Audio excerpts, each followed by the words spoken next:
सत्य सत्य नाम जपे ओ बाबा, संत वाणी चिन्हारी है। जग में नाम अमर है बाबा,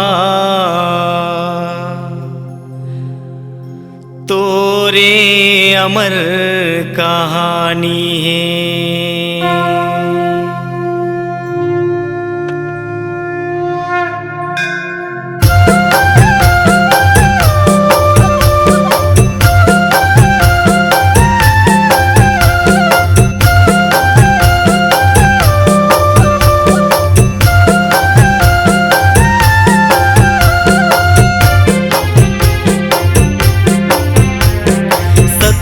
बोलैया गुरु घासी बाबा, सत्य के बोलैया गुरु घासी बाबा, बोली है अमृत वाणी है। ए बाबा तोर ए गुरु तोर सुघर अमर कहानी है। बाबा तोर ए गुरु तोर सुघर अमर कहानी है।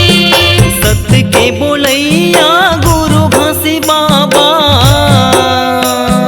सत्य के बोलैया गुरु घासी बाबा, बोली है अमृत वाणी है।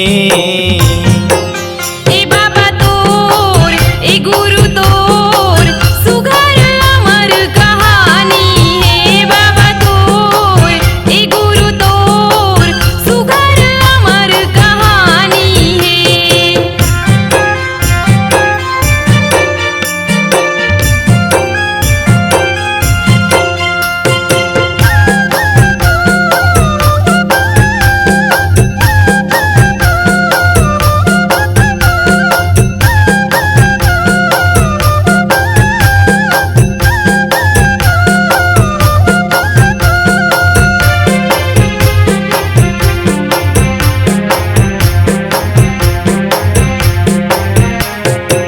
चरण पखारा आरती उतारा, बन जा मोर सहारा। शीश झुका के वंदन करते हो, बन जा मोर सहारा।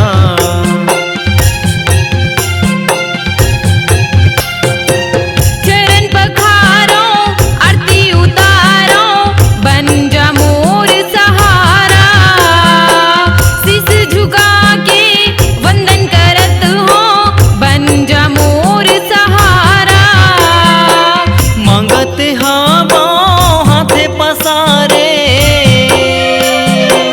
मांगत हाबो हाथे पसारे, कई थे तोला दानी है। ए बाबा तोर ए गुरु तोर सुघर अमर कहानी है। बाबा तोर ए गुरु तोर सुघर अमर कहानी है।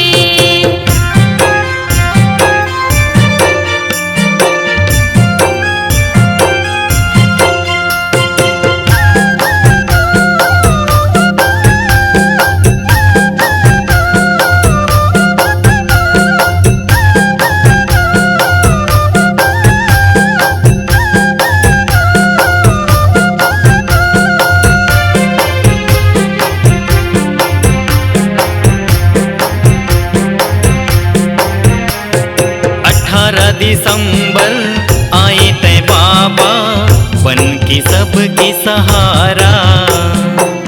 मन खे एक बताए, बन की सबकी सहारा।